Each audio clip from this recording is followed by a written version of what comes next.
모세와 또 이스라엘 백성들이 머릿속으로 또 전통적으로 배워왔던 그 많은 선지자들, 그리고 나중에는 대제사장들과 비교하면서 예수님은 그 누구와도 비교될 수 없고 그 어떠한 것보다 탁월한 분이시며 종말에는 하나님과 동일하시다라는 말씀으로 그리고 그 하나님이 이 땅에 오신 것이다 라고 가르치고 있습니다.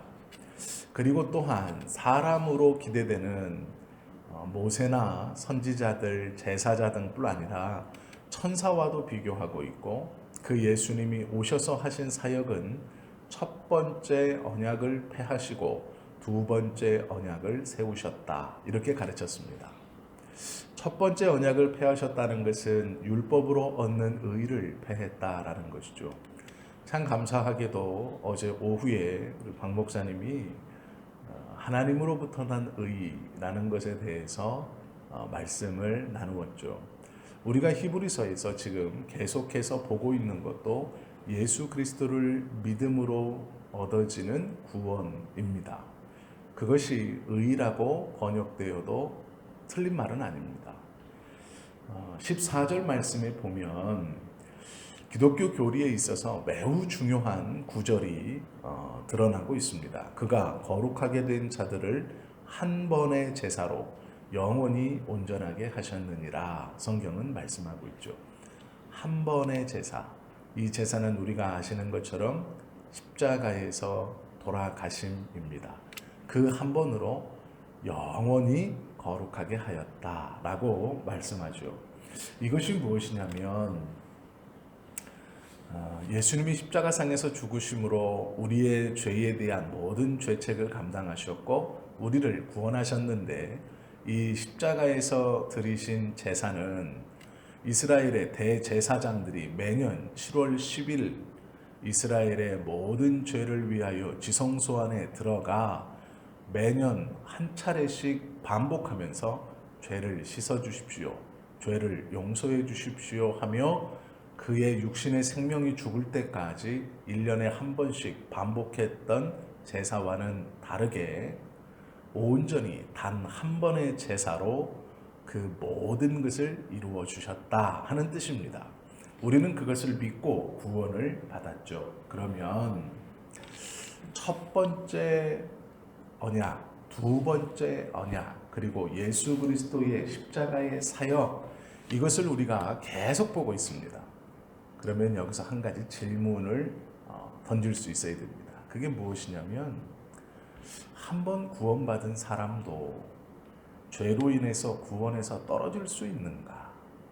우리가 죄를 지을 때에 우리는 예수님을 믿고 있는데 그 죄로 인하여 구원이 취소될 수 있을까? 취소되지 않는다고 배웠는데 그러면 우리는 왜 계속 죄를 짓고 살아가는가? 또한 그 죄를 어떻게 속량하는 것인가? 단순히 회개하기 때문에 용서함을 받는 것인가? 이것을 한번 고민해 볼 수 있어야 합니다. 오늘은 구원받은 사람이 구원받지 못할 수도 있느냐라는 이 질문에 오늘 히브리서의 말씀을 가지고 한번 성경적 대답을 찾아보려고 합니다. 구원이 왜 한 번으로 족한 것인가에 대한 성경적 답은 5가지로 찾아볼 수 있습니다. 먼저는 그리스도를 영접함으로 얻는 구원은 새로운 생명을 받는 일입니다.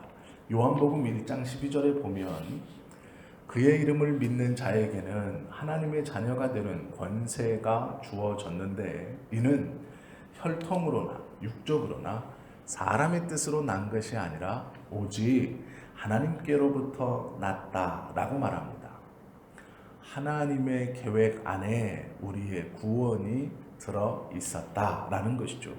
하나님께로부터 난 자는 그의 생명을 하나님으로부터 받았기 때문에 한 명도 다시 아담의 후손으로 되돌아갈 수 없습니다. 잘 생각해 보십시오. 아담의 후손이라는 것은 성경에서 육적 후손을 뜻합니다. 그리고 하나님의 후손은 영적 후손을 말합니다. 즉 구원받은 자들을 통칭하는 것입니다.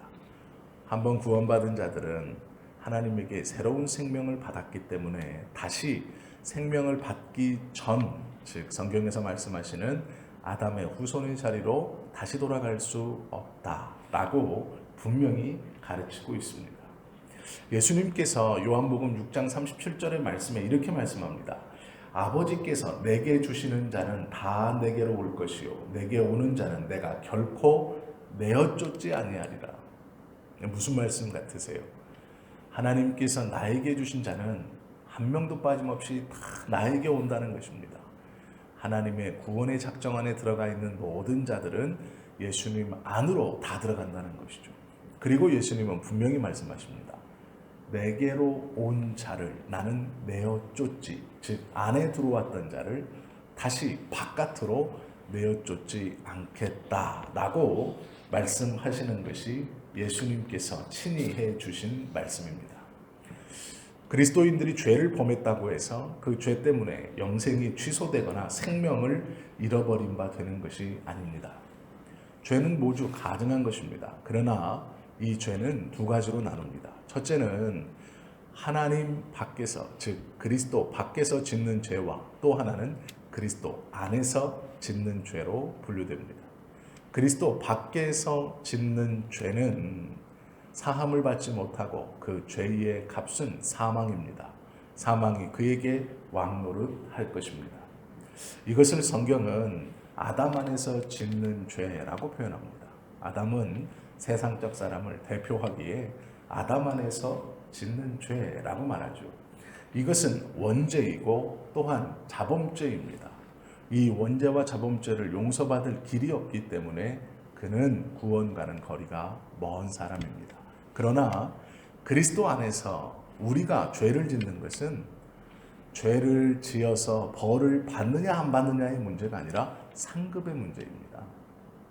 즉 아주 쉽게 생각하시면 그리스도 밖에서 죄를 짓는 것은 하나님의 징계가 따르고 그리스도 안에서 죄를 짓는 것은 하나님의 상급이 따르지 않는다. 이렇게 생각하시면 쉽습니다.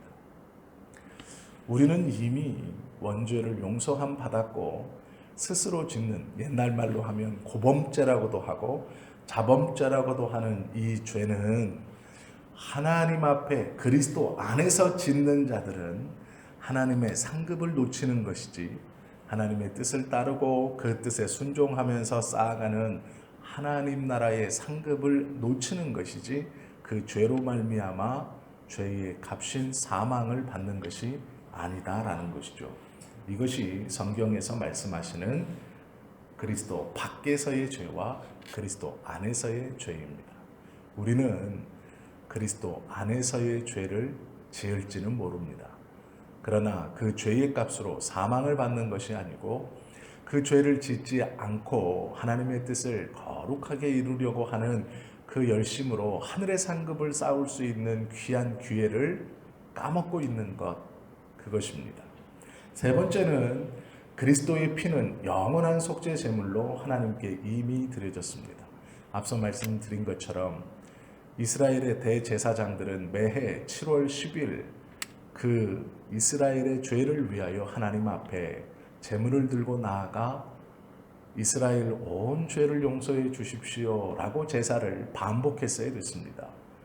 그리고 그 반복되어지는 제사를 통해서는 이스라엘 온 백성을 거룩해 할 수 없었습니다. 성경은 그들의 양심으로 거룩해지지 못했다라고 말합니다. 그래서 그것을 폐하시고 예수님께서 영원한 제사, 단번에 드려지는 제사로 우리를 영원히 거룩하게 하였다라고 성경은 말씀하고 있죠. 그리스도의 피, 그것은 소나 양이나 염소의 피와는 다르게 영원한 제물로 단번에 반복되어지는 제사를 끄는 것입니다. 그러기에 그 영원한 제사 안에 들어간 우리를 위해서, 우리의 구원을 위해서 다시 예수님이 십자가에 달리시거나 또 다른 제사가 필요한 것이 아닙니다. 또 다른 행위를 통해 구원받아야 됩니다. 이렇게 해야 구원받아야 됩니다. 반대로 이렇게 하지 못하면 구원받지 못한 겁니다. 아니요, 그렇지 않습니다. 그것은 성경적 증언이 아닙니다. 네 번째는 우리의 구원이 영원하다는 사실은 하나님이 영원하시고 변함없으신 계획 안에 이루어졌기 때문에 변할 수 없습니다. 우리의 구원은 창세 전부터 하나님의 예정 가운데 있었고 하나님의 계획 안에 있었습니다. 그러기에 말씀이 육신이 되어 이 땅에 오신 예수님은 이미 창세 전에 하나님의 뜻을 받들어 이 땅에 성육신하실 때를 기다리고 계셨고 그 때가 이름에 초림을 하셨으며 다시 아버지의 때가 이름에 재림하실 것입니다. 이것이 성경의 가르침입니다.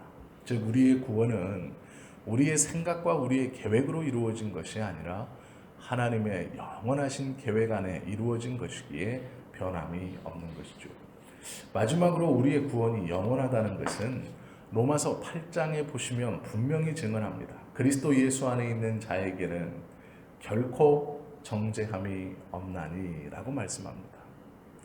우리가 예수 그리스도의 십자가의 보혈의 피를 믿는다는 것은 그리스도와 연합되었다는 것입니다.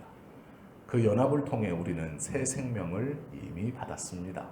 그러므로 우리의 허물로 인하여서 우리가 그 생명을 잃어버리는 일은 없습니다. 두려워하거나 머뭇거리거나 망설일 필요가 없는 것이죠. 우리는 이 큰 은혜가 얼마나 귀한 것인지를 날마다 묵상하며 살아가면 되는 것이죠. 그리고 그 은혜에 감사하고 그 은혜를 주신 하나님의 뜻을 이루어 가기 위해서 하루하루를 죄와 피 흘리기까지 싸우며 거룩을 향해 나아가야 하는 것입니다. 첫째여냐 둘째여냐 몰라도 됩니다. 우리가 꼭 붙들어야 하는 것은 하나님께서 예수 그리스도를 통하여 우리 안에 이루어 주신 온전한 구원입니다. 그 구원은 하나님의 경륜 안에서 계획 안에서 실행되어진 것이고 예수님은 친히 내게 온 자를 내어 쫓지 않는다 말씀하셨고 하나님도 친히 내가 보낸 예수 그리스도를 믿는 자에게는 새로운 생명이 허락되었다라고 말씀해 주셨습니다.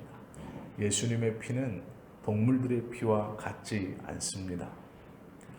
또한 하나님의 말씀에서도 분명히 우리는 죄로 인하여 정죄함을 받지 않는다 선언하고 계십니다. 우리의 구원은 흔들리지 않고 영원한 것이죠.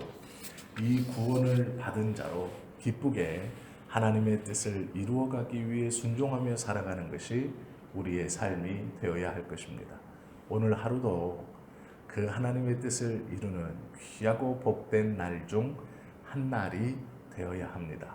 그러므로 하나님께서 기쁘게 받으시기에 합당한 오늘 하루가 되실 수 있기를 예수님의 이름으로 축원합니다. 기도하시겠습니다.